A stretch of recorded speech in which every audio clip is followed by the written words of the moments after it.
What's going on, everybody? It's pro singer David Braley, singer entertainer based out of Phoenix, Arizona, and today we got more Epica for you. This, once again, is live at the Symphonic Synergy. The song's called Cry for the Moon. Here we go.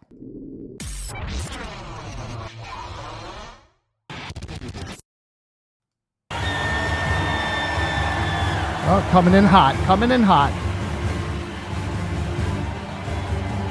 All right. God, look at that stage. How many people are on that stage?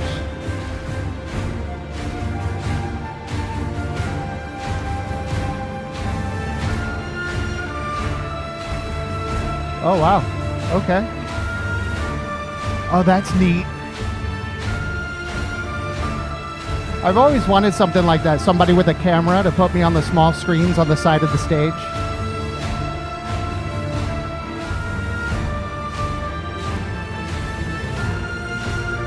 Look at that.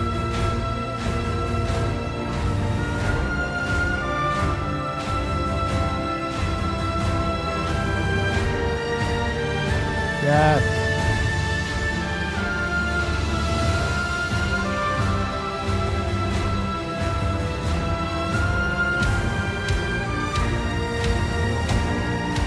There comes the drum kit.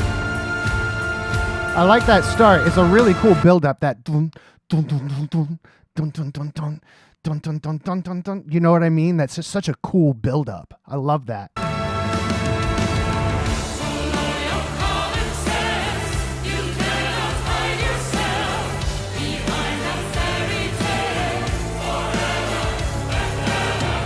Yes.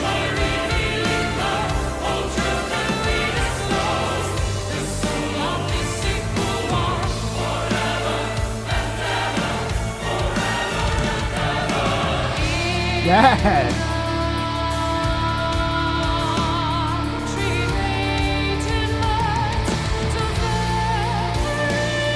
Oh, listen to that. Listen to that resonance.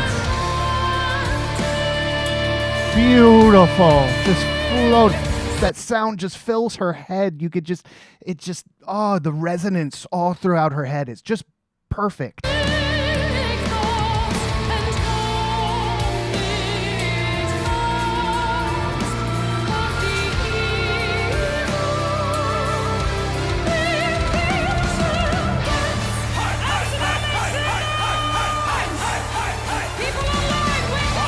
Yes, look at that. Look at that theater.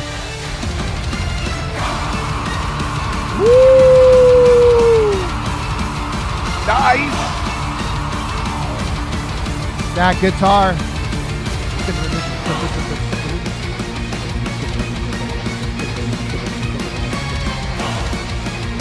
Yes. Look at those lights. That's just incredible.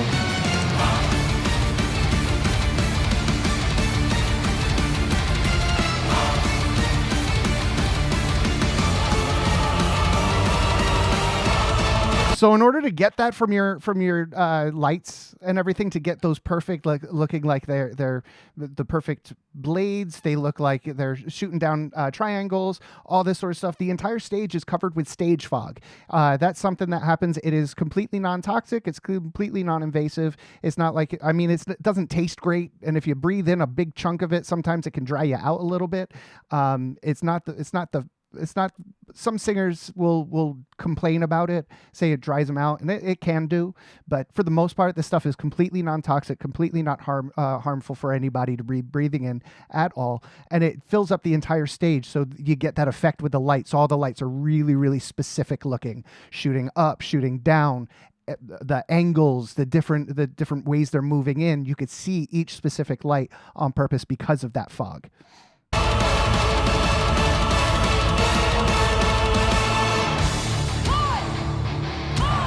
Yes. And that's her spotlight.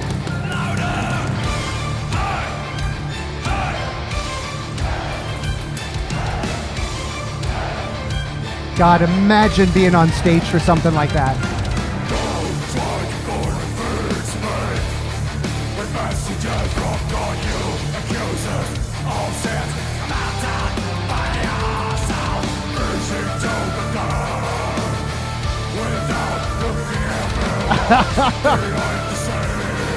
The oboe.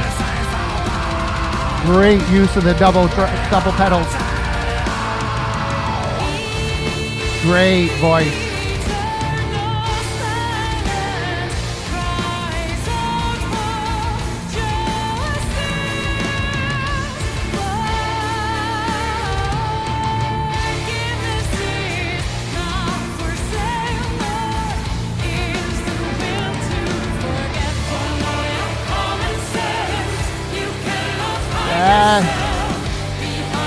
Orchestra and the chorus behind them.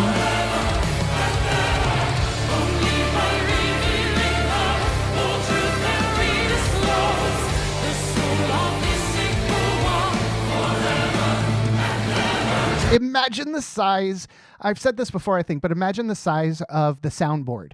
There's so many live instruments on that stage that need to be mic'd up, or at least area mic'd, but I think each individual has their own microphone, which is just huge. And it must have been an absolute, like it must have been like a kid at a candy store for that sound engineer to put that together. It must have been incredibly overwhelming with the amount of feedback of all the feeds coming your way, because I don't know how often it is that you see, 130 channels being all used up all at once. I doubt it's 130 channels, but you know what I mean. It's plenty. You need one for each orchestra member, each chorus member, and then the band. And it looks, I don't know the size, I can't count of them, but it looks like a pretty decent size. So you need to have a massive board to run all of them at the same time, blend them perfectly, blend them perfectly together, and then put the whole, oh man, it's just the amount of work that went into this entire spectacle is just, it's mind-boggling.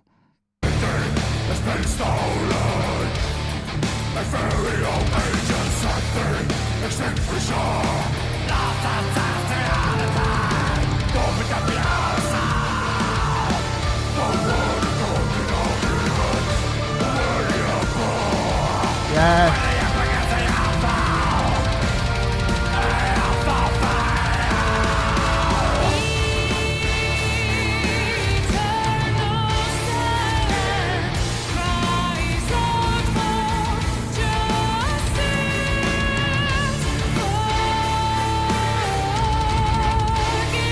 I love the juxtaposition of the heavy guitar and her voice being so melodic and beautiful and professional.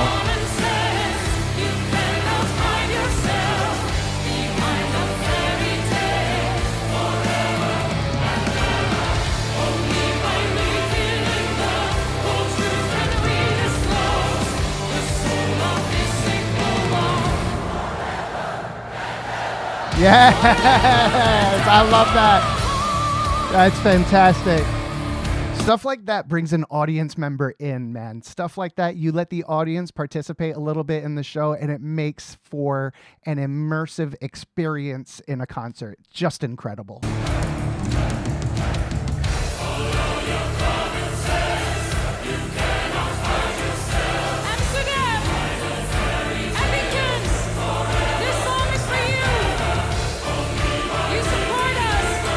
All right. To us. We love you forever and ever. Follow your common sense. You cannot hide yourself behind that fairy tale forever and ever.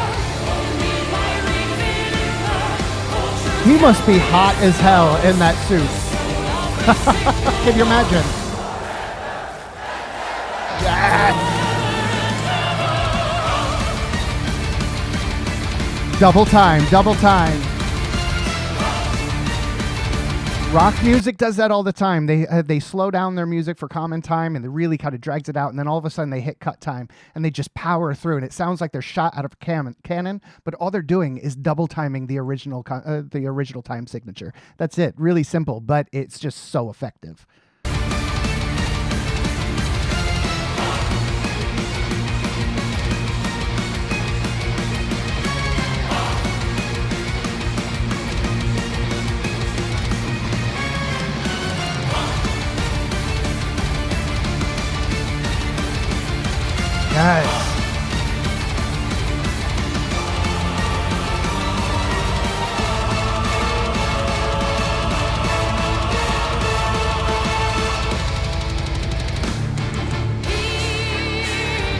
Yes, right back to common time.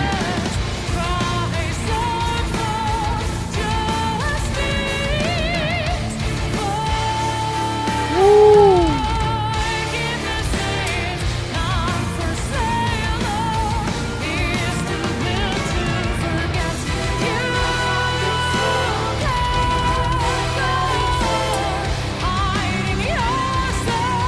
Listen to the orchestra. I love the horn section.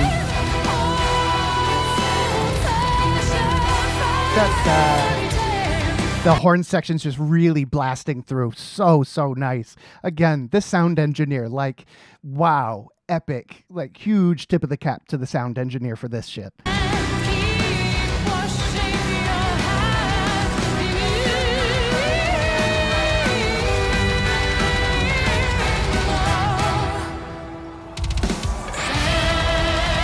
Yes.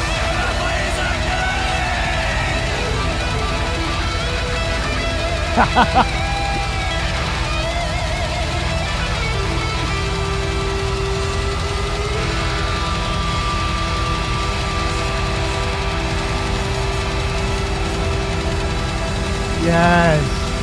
Just epic.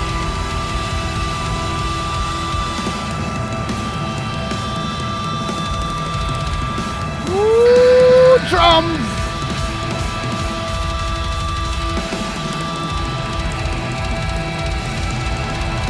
God, they know how to hold it out, don't they?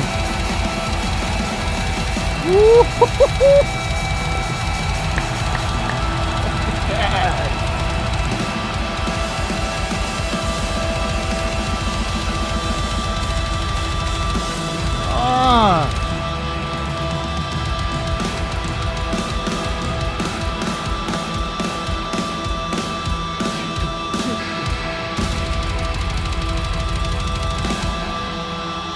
Oh, nice.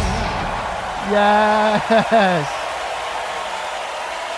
Oh, that was fantastic. That was epic. That was just so good. That was just so good. That drum solo at the end where he just ripped it to shreds. Just killed it. And one of the hard things to do as a musician sometimes is the end of songs, you want to hold out these big notes and you want to hold out the last tune and you want the drums to be able to do something like that. But it's hard to like gear on how long is long enough and where is too much. You know what I mean? Because things like that in different venues, in front of different audiences, it can get boring and it can get self-indulgent. But this was perfect. I mean, he knew the audience was going there with him. He knew the chorus and the orchestra was hanging out there with him. The band was hanging out there with him. And he kept the energy throughout the entire closing bit, right to the final bow, right to the end of it. Really fantastic stuff. I love that song. I've never heard this before. It's really, really good stuff. And again, the audio engineer, the sound engineer, just how much and I'm not just talking about the main guy, because you gotta think about, they have in-ear monitors, so they have an in-ear technician on the side of the stage. They probably have other technicians for the chorus and for the orchestra on stage as well. They're probably working with multiple sound engineers to be able to bring in all of those sounds into one soundboard and to work them all individually. There's probably a lot. There was a lot of work that went into it. Now, what's really, really neat is that these soundboards, they're all digitally automated now. So you can pretty much set a EQ in a specific thing. You can set it and forget it, and then go back and tweak when you need to, but it'll automatically bring everything up. The changes, the cutoffs, the turning off of the microphone, turning on a microphone, things like that. All those things could be automated throughout the song, throughout the concert. So that's all up to the sound engineer. But the sheer amount of bodies on that stage that are mic'd up is just, it's I can't, I mean, that's amazing, because not even Broadway shows utilize that many. They'll use a backing track before they use mic everybody up.